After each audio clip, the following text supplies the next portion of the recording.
East and West musical traditions with the passion and flair of a rising star. Tala's latest performances took place at Madina Jumeirah Theatre and Al Sirkal Avenue in Dubai. Tala was invited to represent Jordan at the Royal Palace of Naples under the patronage of Her Royal Highness Princess Wijdan. Tala was the co-founder and director of the Chelsea Music Academy in London. She is currently the head of music at Al Jalila Cultural Center for Children in Dubai. Please join me in welcoming Tala Tutunji on the piano, performing Dal'auna by the composer Tariq Younis.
Dala, thank you so much. It's so nice to hear you after all these years.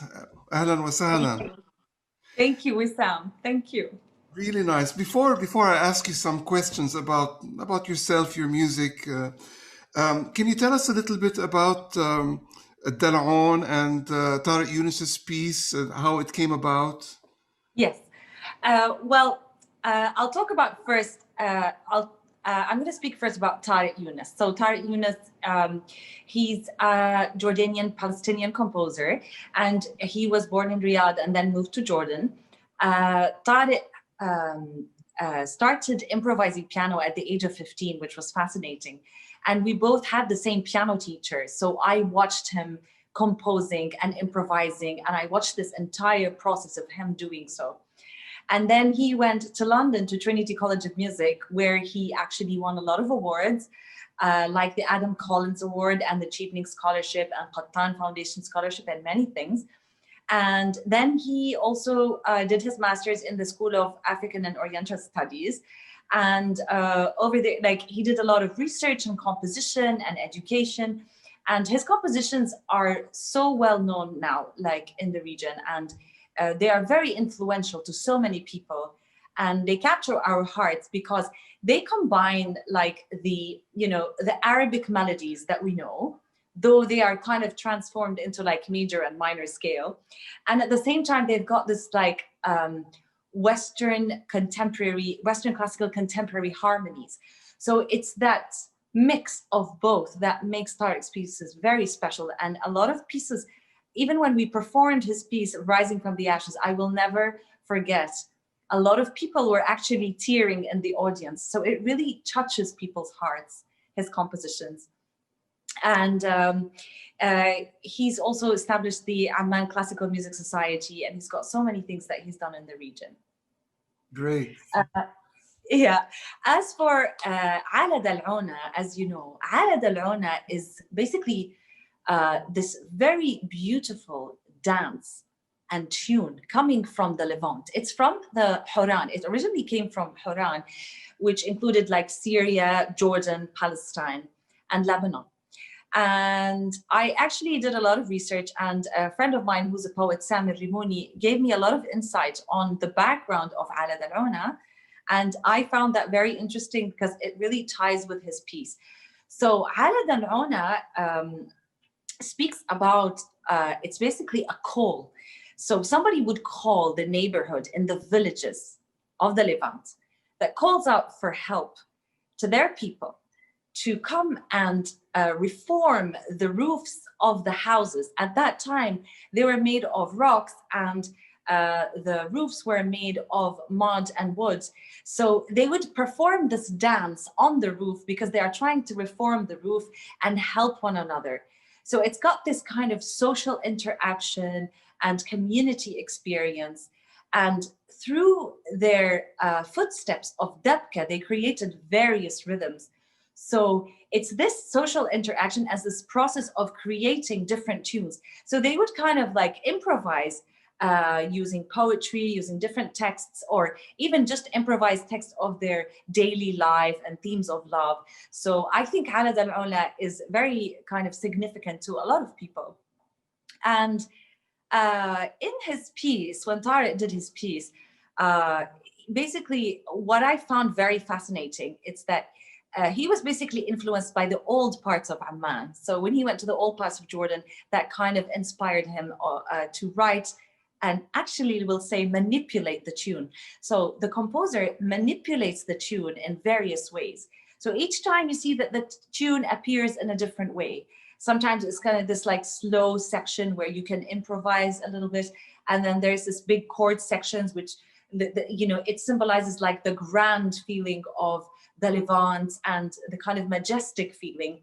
And the Western classical contemporary harmonies accompanied with the Levantine rhythms makes it very fascinating. So like, I feel I totally belong here because the melody in the right hand is kind of being manipulated. And at the same time, the left hand is doing like various rhythms, various Levantine rhythms and different harmonies every time. And it feels like a surprise every time he manipulates the melody. And so basically he turns it into this fantasy for solo piano, and it's a reflection of how he felt and a reflection on how he felt on the tune Ala Dal'ona. Thank you so much. Thanks. I didn't know all this, and it helps me understand Tariq and Dal'ona more. Ever since I've known you, Tala, when you were living in London, you've always been championing new music and music that's kind of crosses cultures. How did that start? I mean, has it always been like this, or were there one or two events that shaped this departure for you? Well, it started, since childhood, because although I never met my granddad, but I was always hearing stories about my grandfather, feeling very strongly about the Levant region and writing various articles on how fascinated he is with the Levant. And I was doing Western classical music, and by watching Tariq, who was also having the same piano teacher, I was looking at Rula Nabil, who is she's a pianist, and she took like a long time to prepare his pieces. And she was telling me, Tala, it takes so long to prepare Tariq's pieces, as if it's Chopin or Brahms. So it made me, at that time, I started feeling a very strong sense of belonging, because my surroundings are encouraging me to feel this sense of belonging. And at the same time, there's this kind of Western classical feeling to it. And also moving to London, because I was born in Jordan, and then moving to London. And then when I was in London, there was this whole scope of, I met many Arabic composers actually in London. Many of them were trained in a Western classical way. And the first event that we started was with Arab Media Watch, and it was Al Hurriya 1, so Freedom 1. And I actually felt a great sense of freedom doing that. And I brought some of my friends and musicians who were in Trinity College of Music and a lot of other musicians. So it's this lovely collaborations between musicians in London and musicians from Jordan. I brought some musicians from Jordan. And I felt like by meeting those composers, oh my God, there's so many things. There's like, I have to at least put them into one recital. So we did it in one recital, and we started like with, let's say, from the Andalusian to the modern times.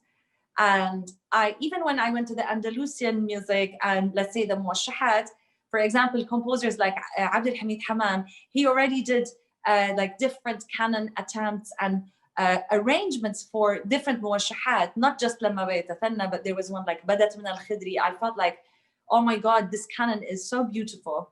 And then it just kind of developed. So by meeting the different composers like Bushra al-Turk and in London, like Tariq Yunus and many others, it really brought a lot of light. And I remember seeing you also, and you kind of inspired me. And then we did Al-Athir event, which was also dedicated to people in Palestine. And when we did Al-Athir, we performed the Rising from the Ashes. And then from there, I started feeling a sense of belonging to those pieces, because they combined both of best worlds, the Western classical, contemporary, and the Arabic. Great. Thanks. I remember those concerts very well. So you're living now in Dubai. Can you tell us a little bit about musical, cultural life in Dubai? Kind of what are the local projects happening, and what sort of connections Dubai and you personally might have with the Edward Said Conservatory of Music in Palestine? Okay, I know so there's, yeah. I know we have had many projects in the Emirates over the years. So there's a lot of, since I moved to Dubai, there's a very interesting cultural scene. And there's a lot of people who are very much willing to connect and collaborate, like the Dubai Opera, the Circal Avenue, the Emirates Festival of Literature. I remember composing music with a team of musicians just to compose music for their opening. So that was really lovely. And there's many other places for collaboration here. Al Jalila Cultural Center for children. And like, as I said, the Dubai Opera, there's Sema Performing Arts. So I also collaborating with the choreographer and dancer Ala And like now we're planning a project together, which includes music and dance. So there's a big cultural scene in Dubai, and a lot of them are open to collaboration and music that includes this cross-cultural fusion. And that's why it's really nice. And the connection with the Edward Said Foundation, I mean, I'm very much willing to collaborate with them and meet more Palestinian musicians and do various recordings or projects or workshops. We're open to collaboration always. Great. Now, one last question. Can you share with us some of your kind of long-term aspirations as a musician, maybe on a personal level as well? You're just looking forward. Where do you sense it's all going? Yes, see, it's actually those Arabic composers which I met and that have classical influence that have really inspired me to start that.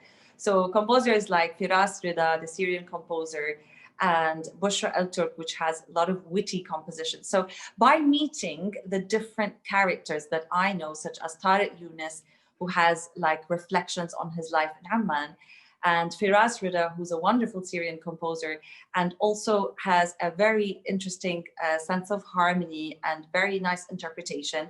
And by meeting composers such as and Nabil bin Abdel Jalil and many other composers which I know, I feel like each composer has a narrative. So this drives me to my aspirations. I would love to, well, first of all, I'm going to release an album that includes all the stuff that I do. So the Western classical music, some music influenced by Aziza Mustafa in Turkey, and also music by contemporary Arabic composers. But what I'm really planning to do is to create a creative documentary. And this creative documentary will basically highlight the narrative of those composers, because, rehearsing with them is one thing, playing their piece, but it's one thing really rehearsing with them and seeing things behind the scene. Because seeing things behind the scene, I'm exploring a lot of like musical interpretation with them, and I'm being inspired by their stories. And how sometimes when some pieces have few notes, and then when you meet the composer, oh my God, like the interpretation needs so much, and it actually needs so much imagination, and it needs different colors of sounds, and the tone quality. And there's so many things that actually needs. So I would love to do this creative documentary that highlights their narrative and speaks about our region. And also through those interviews, I would love to travel and meet different composers and musicians, because I'm not only intending to do it for solo piano. So I'm intending to collaborate with different musicians, whether string players or woodwind or what have you. And through performing, I would love to do this behind the scene images and videos, and then come up with a story that highlights the beautiful elements that, Well, that I we have. think that's beautiful, because really watching the process of music making is almost more enlightening than the concert itself, because you see how it's growing from the inside. Tala, I'm really sorry, but that's all we have time for. It's so nice to see you shining so brightly as ever. Thank you so much. Thank you, Sam. Thank you so much. Thank you. It's so wonderful to talk to a wonderful musician like yourself. We are very lucky and we feel very inspired. Thank you. Thank you, Tala and Wissam. That was an incredible performance. And the much loved theme of Dal'ona, يعني ذو العون, which means the one who comes to our aid, like a rose, emerges from the depth of the earth and then elusively disappears, leaving her lingering scent through the classical and jazz parts of the music. Again, Tala, thank you so much for this very beautiful interpretation. Thank you so much, Hiba. Thank you.